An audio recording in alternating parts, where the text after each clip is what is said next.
পাকিস্তানে সম্প্রতি একাধিক আত্মঘাতী হামলার পর আফগানিস্তানের ভেতর বিমান হামলা চালিয়েছে ইসলামাবাদ।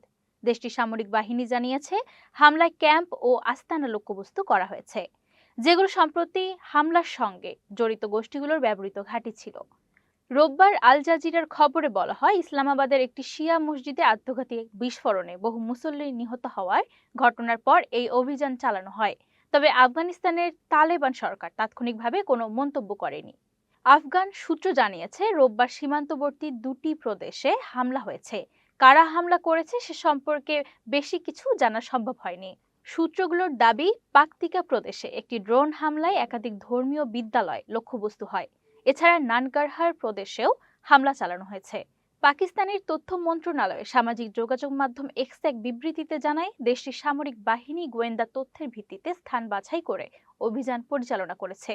বিবৃতিতে বলা হয়, পাকিস্তান তালেবান বা টিটিপি এবং তাদের সহযোগী 7টি ক্যাম্প ও আস্তানায় হামলা চালানো হয়েছে। পাশাপাশি সীমান্ত অঞ্চলে ইসলামিক স্টেট গোষ্ঠীর একটি সহযোগী সংগঠনকেও লক্ষ্যবস্তু করা হয়েছে।